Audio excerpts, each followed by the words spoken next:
Hello everyone and welcome back to Minecraft. So last episode I did say we were going to work on a storage system today, which I'm really looking forward to eventually getting to. And yeah, as I kind of touched on last episode, we're not going to build our end game storage system in the swamp just yet. We are instead going to first start at spawn here and build up somewhere we can touch base from and build up the rest of our world from. And later on, once we have a bunch more materials and we're much more established in the world, we'll move over to the swamp and tackle that as our quote-unquote end game storage. So I think I want to start here by putting a little care package together and organising the ender chest and my inventory, since the first thing we're going to do here is go to the end to pick up some more shulker shells.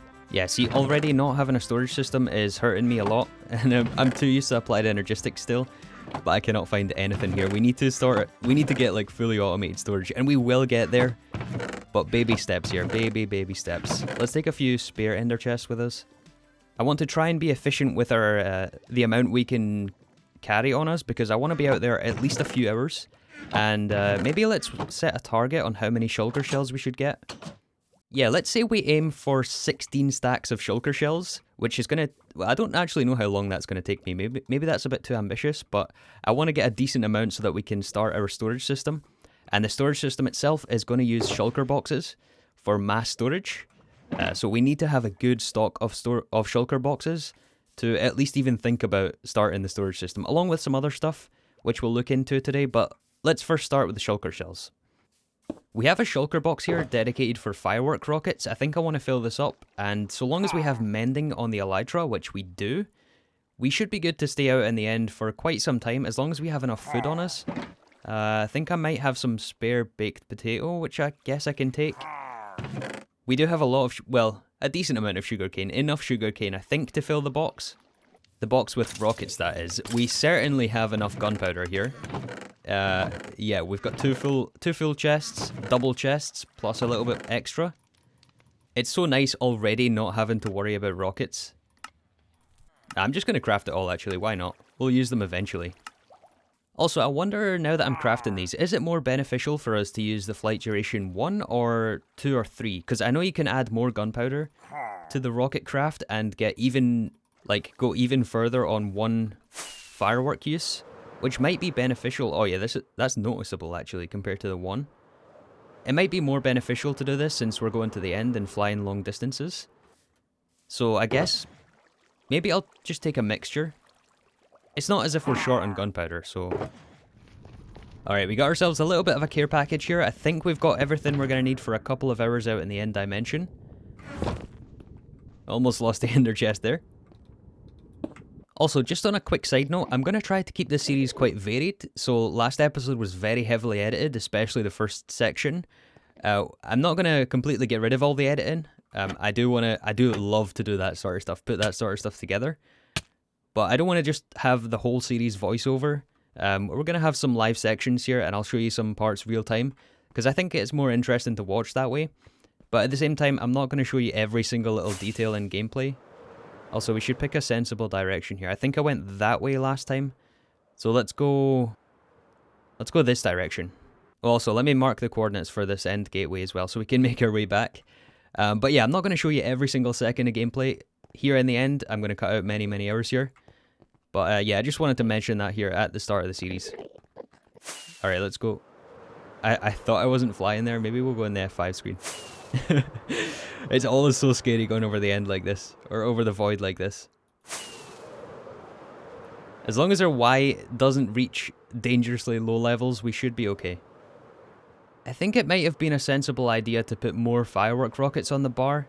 I only have these 9. And oh my goodness. There's land. That was a little bit scary. I was going for so long there. It would have been a very sensible idea to have more firework rockets on me. The rest are in the ender chest. Yeah, like I did actually craft a full box, and most of them are flight duration 3, so we should make sure that we have them on us. Alright, we got our first end structure here. We do have another end ship, which means a spare elytra. That's going to be useful. Any potions? Instant health? That actually saved me last time around. I was so close to dying. I got a little bit too confident with the shulkers and didn't realise that I was so close to death last time I was in the end. and the instant health actually came in clutch.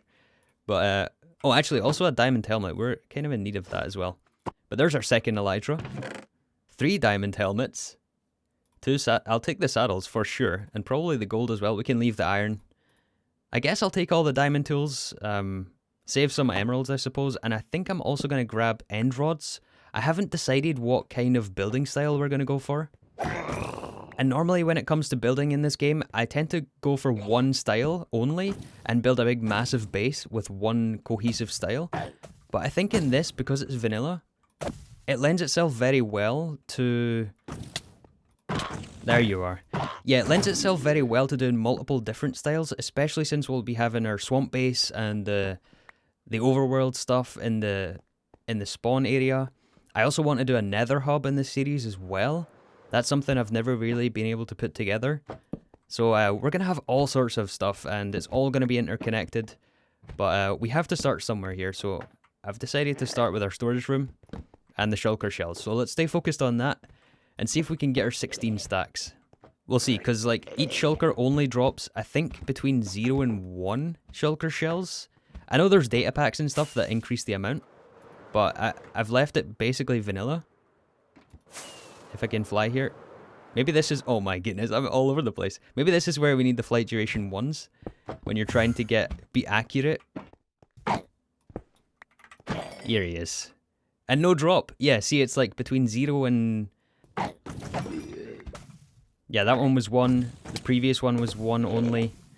Man, this is going to be rough. This is going to take me forever. I think 16 stacks maybe was a bit ambitious. And sure, we could build a shulker farm, but I've never built a shulker farm. So I feel like maybe it would be inefficient to try and mess around. And I was thinking it might have been quicker just to do this. That might turn out not to be the case, but as a young Threefold once said, sometimes you have to be inefficient to be efficient. So I'm just going to grind this out here and see if we can get our shulker shells. And not get hit here, ideally. So continuing on, I made my way from end city to end city, grabbing all the loot I could find.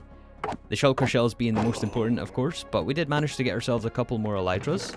And this turned out to be super inefficient in terms of the acquisition of shulker shells, as I had kind of guessed it would be.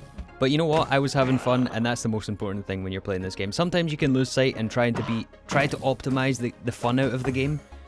But yeah, being inefficient and just enjoying myself in Minecraft again was very refreshing, and was much needed. So I just took as much time as I really wanted in the end, and just enjoyed the game for what it is. The shulker shells ended up being a bonus, but yeah, it's time to leave the end right now. I'm not going to disclose how long I spent in the end, but I think it's enough. I've had enough by now. Yeah, 16 stacks was way too ambitious. I didn't pull that number from anywhere specific. It was just a random number that would have been nice to have. But, you know, this should be enough for us to start the storage room, I think. But, yeah, we might have to expedite the process of building a shulker farm, depending on how many we use. But, yeah, we got some smithing templates here, some diamonds, some extra gold. Lots of good stuff, and I had fun, which was the main thing. And some spare elytras. So, in order for us to craft shulker boxes, obviously, we're also going to need some chests, and quite a lot of them as well. Just on a side note, this pale oak wood, which I got the sapling for from a wandering trader, we're yet to find the biome. But this wood is one of the nicest woods in the game. It's like one of my new favourite wood types. It's like this really nice, sort of pinkish white colour, very neutral. I feel like would go very well with a lot of different blocks in the game, so I think I might try to make use of this somehow, somewhere. But yeah, the thing is, we're going to need a lot of wood, and I've chopped way too many trees here manually. These birch trees, I mean, they're easy enough to chop down, but I think we should try and get a solution for getting a lot of wood.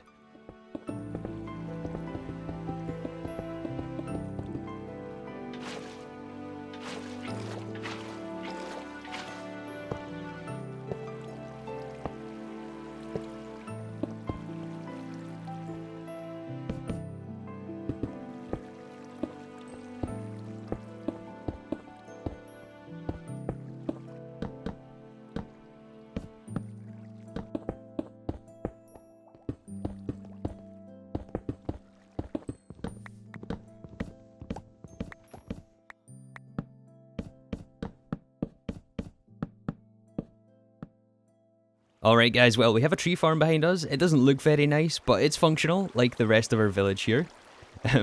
So this is a design originally by ENX04. I will link his video in the description. It's an excellent video, to be honest, so check that out. It does have some modifications which we'll go through.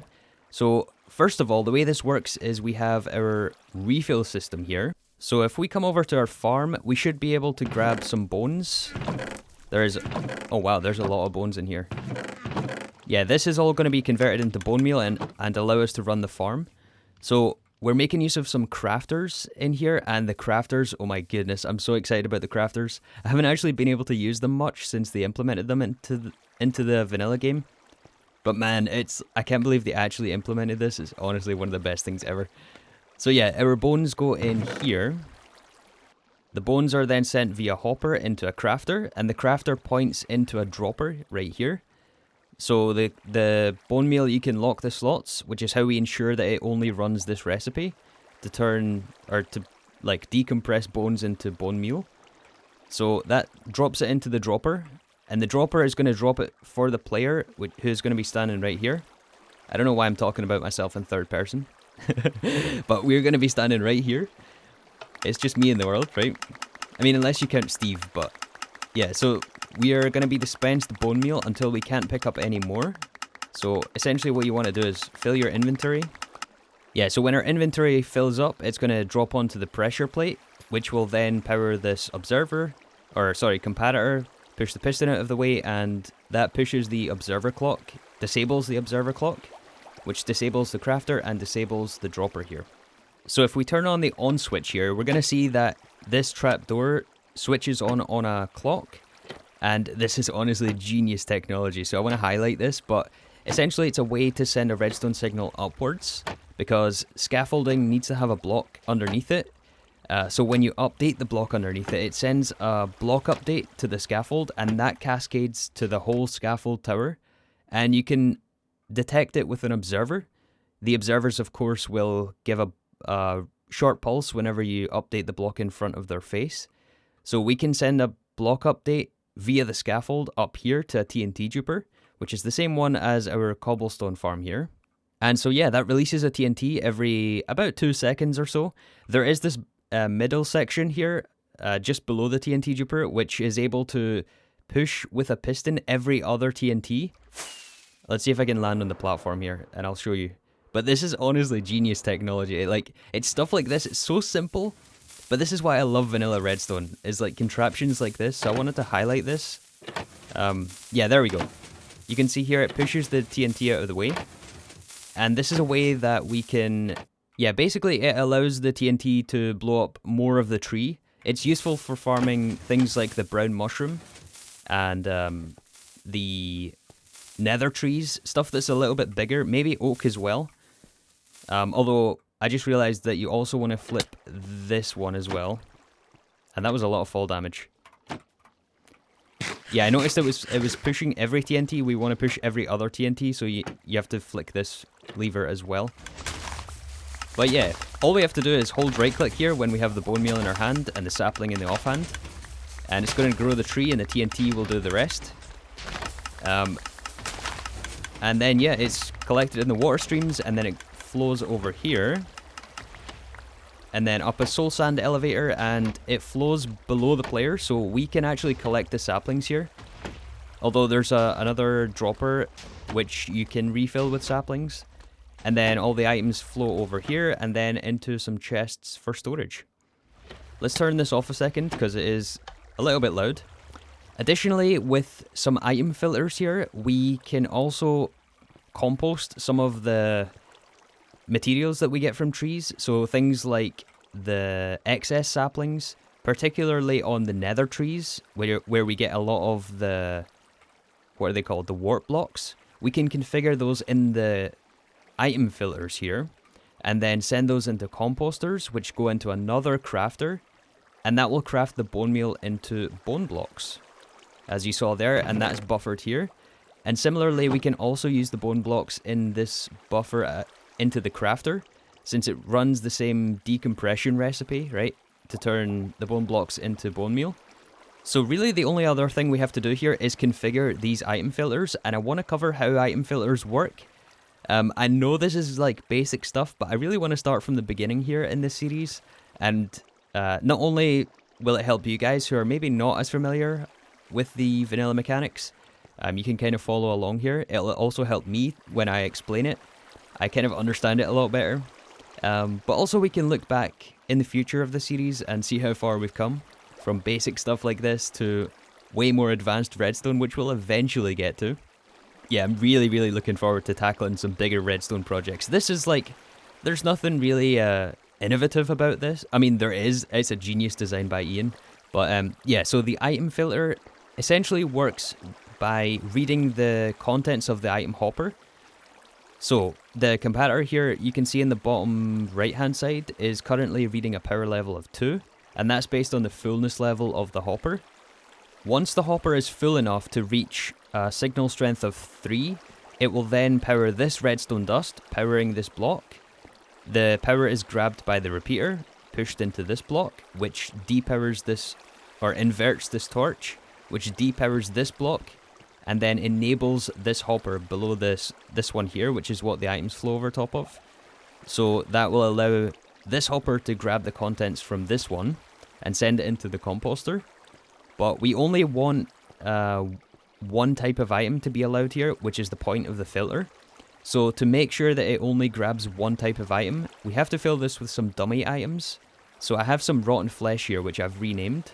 You can rename your dummy item to anything, or you can not rename it and just take a chance, but I figured since this is so unprotected, if a zombie was to die here for some reason, or anywhere in the vicinity, and his rotten flesh lands in this water stream, then it could potentially mess with the item filter, because if anything stacks here, then it's going to pull out the first birch sapling. So we set the filter here, and these 45 items exactly is enough to send out signal strength 2, and it's just before it reaches signal strength 3 to power this redstone dust and then unlock the hopper.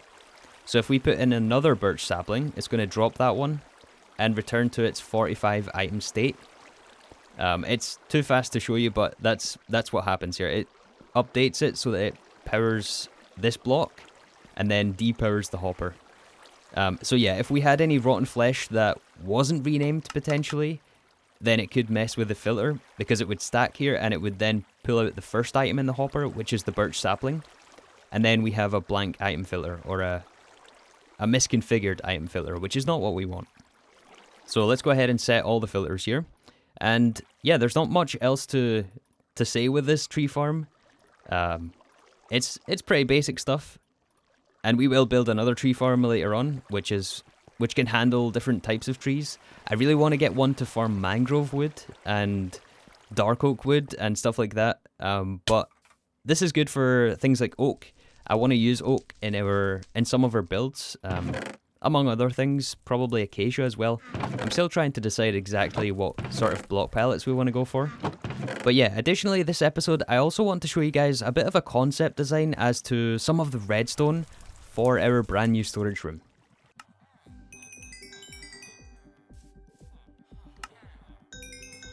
Oh, also, I just checked the amount of iron we have. Look at this.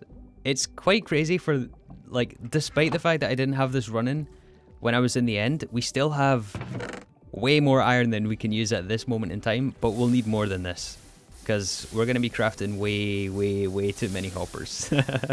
And lag prevention is an important consideration when you're building big, so we're definitely going to have to do some lag management in the world, and being careful. Although we are in single player here, I don't want to make this unplayable. But yeah, I just crafted up a bunch more observers, a bunch more pistons. We have our redstone box here, which I'm just trying to refill. We have some compators here. I think I might need to grab some more repeaters. I'm just trying to like stock up on basically everything. But the limiting factor right now is the redstone dust. We still have some of that ore, which I haven't broken down yet. I got that from the last cave-in trip while I was lighting up all the caves on the ground. But I believe I've looted all the redstone from here, and we don't get a ton of witches spawn. Yeah, we still only have 3 clerics here giving us redstone, and these guys are often on cooldown, so redstone still is a bottleneck. I think I'm going to have to get some more of these villagers. It's probably the easiest solution, to be honest. I believe we have almost everything, but we're going to also need some copper bulbs, which I've never crafted before. I've just been playing around with them in a creative test world. So yeah, it's some blaze rods. Thankfully, we do have some spare. Some blocks of copper and some redstone. Do we have any more copper? Maybe I'll try to make as many as we can right now. Although, yeah, again, redstone is the limiting factor. Let me break this down. There should be a few stacks minimum from this, but one day we're going to have a witch farm, and we're going to have more redstone than we even know what to do with. We can potentially even build from redstone. But yeah, we have to start somewhere. Sometimes it's nice to be resource poor, because then once you do eventually have resources, it feels so much better. Yeah, that's what, 7, 8, just under 8.5 stacks of redstone. Not too bad. Okay, so for the storage room, we can either go for speed and sorting efficiency, like yeah, really fast sorting times, or we can go for player convenience and customizability, which I'm leaning towards that way, because at least in the beginning of the game here, we're not going to have a ton of items, and we don't need like super fast sorting speed. So I'm leaning towards going for more, what's the right word I'm looking for here? Ease of use. I want to not have any friction when using this, and I also want to have a nice user experience, so to say. So we're going to have a nice, well, first of all, we're going to make it aesthetic, unlike the rest of that place over there. As for the location, I'm not entirely sure. I think I want it kind of close to 0, 0, which I believe is over here somewhere. Right there should be where we spawned. Let's see, this is 4 minus 4. So yeah, 0, 0 is right here. So this is the world spawn. As you can see, we're within render distance there of our little village. So I think I want our storage room here. I'm not entirely sure where exactly, if we want to do an underground base. Honestly, I haven't even considered this, and it's still quite exciting that it's still so unknown. I don't know, maybe we should have some sort of overground and underground structure. I think it's going to be in this general area, but let me lay out a few things and I'll show you what's on my mind in terms of the redstone for this. It's going to be based on, well, more than one design, and it's not going to be directly copied.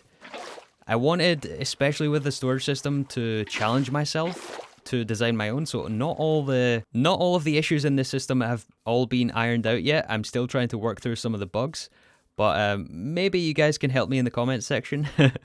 But I'm so determined to make this work, to make this system work. And I've seen similar designs from other people, so I know that it's possible to do. And you know what they say, where there's a will, there's a way. And I'm so determined to make this work, so we will make it work one way or another. I did forget our shulker shells though, which is pretty important. Should be in here. Okay, so since I said we're going to go for player convenience over speed, we're going to use the shulker boxes as our primary storage. We are going to make it so that all the slots in the box are full and use that as our item filler. So, like for example, we're going to have some hoppers on the back here. And then whenever we drop an item in the hopper, let's say we have a space for the copper bulb, that will be allowed to go in this hopper. And yeah, be deposited in the shulker box. Now, obviously, there's some very obvious flaws right off the bat that you can probably spot here. The first of which being, how do we make sure that if there's a slot which we want to send an item in the first shulker box here, how do we prevent that from being taken by this hopper and then being passed down to the next one? Because I want to have some vertical alignment of the shulker boxes. I don't want to have this just one big horizontal row of shulker boxes and have to run miles and miles across the storage room. So we want to have some verticality to this, but that also does present some extra challenges. Like for example, if we have our shulker box here, which can accept smoothstone, and then we input smoothstone into this item hopper, I believe half of it is going to go to the shulker box and half of it is going to be pulled by this hopper. So let's just double check to make sure that is the case, because I'm a little fuzzy on the exact hopper mechanics. Hoppers are kind of funny items in this game. They have some funny behavior which you might not expect, but I'm pretty sure this is the way it works. Yeah, half a stack in there and half a stack in here, yeah. So we want to make sure that if this is the shulker box designated for smoothstone, that it does actually go there, and it doesn't go down the chain to any other shulker box or to overflow, which we will eventually have. And we're also going to have some mass storage as well. Since the second issue with this is, despite me saying that we might not have a ton of items, we will definitely have a ton of things like cobblestone, things like stone bricks, all the building blocks, pretty much dirt, grass, potentially wood, now that we have our wood farm. We're going to need some bulk items. In that case, we want like to ideally designate full shulker boxes just for one type of item and store the item or store the shulker box as an item, right? So just pretend, for example, the shulker box is completely full of redstone. We want to send the shulker box... Oh yeah, we can't put shulker boxes in shulker boxes. But we want to store this shulker box full of the item so that we nest the storage, which is going to be done separately to the system. So that will be handled a different way. Oh yeah, and if you're wondering about the overlay here for the shulker boxes, I just found out about this actually. This is also another mini HUD feature, which also shows me the coordinates in the bottom right, and also the block states, which I have set up for a keybind here, so you can see when the hopper is powered, which is pretty useful for debugging and stuff, along with the FPS in the bottom. But along with that, we also get the shulker preview, and we can get an in-world preview as well, if we also hold a keybind. For me, I have it on the mouse button, which is pretty convenient actually. We can see what's in our... Does it not? Oh, it doesn't work in the ender chest. Does it work in regular chests? It does work, but it's broken. Okay, maybe there's some funkiness with the server or something like that, because I am on a server here. Anyways, yeah, there's a couple of issues here. We're going to handle the mass storage elsewhere, but we have to make sure that we can fix this issue here, where we want the first item to go in the first shulker available and not be sent down the chain. So the way we do that is we lock the hoppers, similar to how we saw over at the item filter. When you lock a hopper, now we can see in the bottom right here, enabled is false, so this hopper is locked. It will not accept any of the smooth stone. So the rest of this half stack in this hopper should all flow into here. I guess the preview is broken, but it is going in there. And crucially, it's not being grabbed by this hopper here, which is what we want.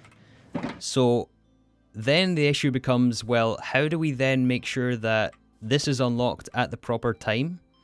Because obviously not everything has to go in the first box. Some of it has to go into this box, and then some of it has to go into the other boxes further down the chain, right? So we need to make sure that we can lock and unlock the hoppers in sequence, which is much easier said than done, but there is a way to do it, and that is with the copper bulbs.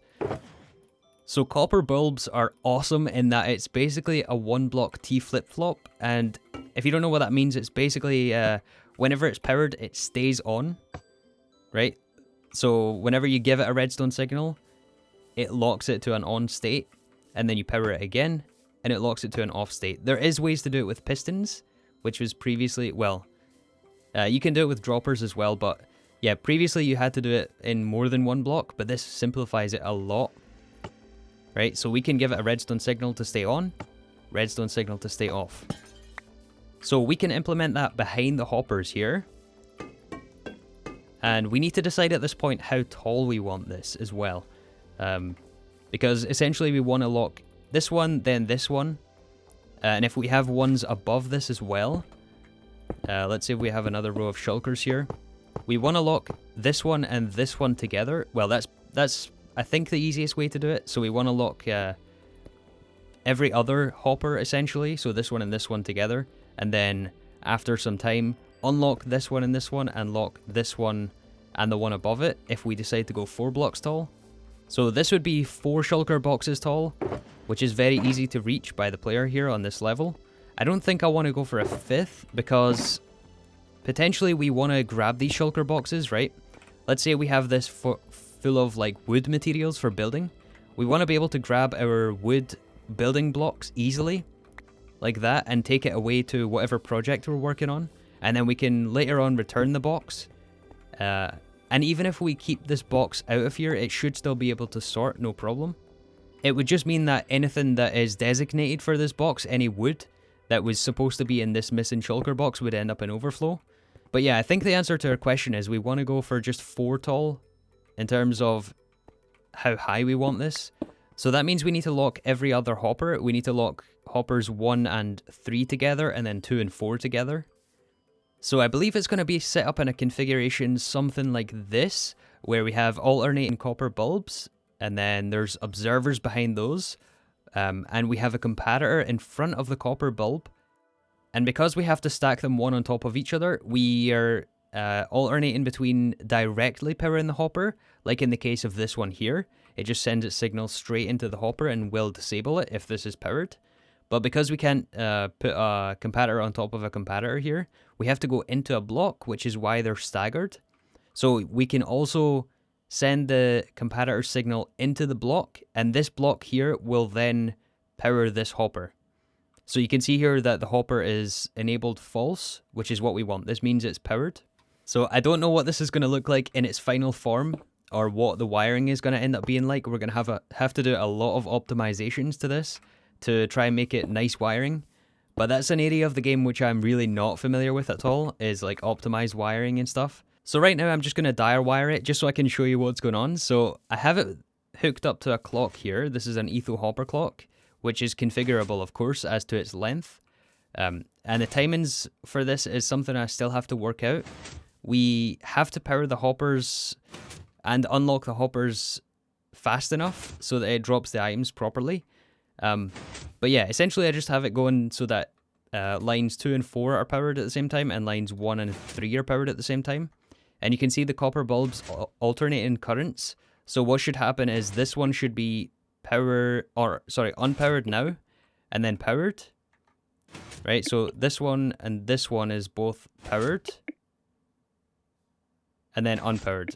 I might have that backwards because it says true when it's false, or false when it's powered and true when it's unpowered. So it's like kind of inverted here in the interface, but you understand what I mean, right? So the next part of this development would be to make sure that the items go to their correct path. So we need to start them basically at this hopper here, and it would check it in a row or in a column. So it would check this shulker box. If it can deposit it, it will. If not, then it's going to go to this hopper, and then check this shulker box because of the hopper locking. And then it's going to check this one, then this one, and then when it reaches the bottom here, we have to then cycle the item back to the second column. So we want it to go in this hopper after it reaches the bottom hopper of the first column. So somehow we're going to have some more hoppers underneath here, and probably add an extra row of copper bulbs actually if we're having even more underneath, to make sure that the bottom shulkers get filled properly.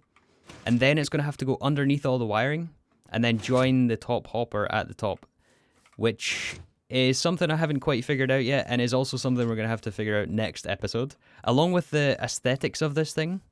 So yeah, I also have to decide on a position for all this, and there's lots and lots and lots of development left to go. I don't know if I showed this earlier on actually, but we did get a lot of end rods from the end, so we might use this in the aesthetic of our storage room. I still haven't decided on a block palette. I really want to use the pale oak wood. I sort of would like to use dark oak as well, and we haven't found a dark oak forest.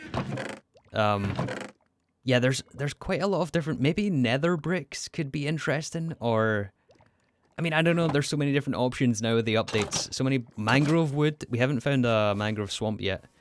So many different options in these new updates that I haven't really... all the copper stuff and the tuff.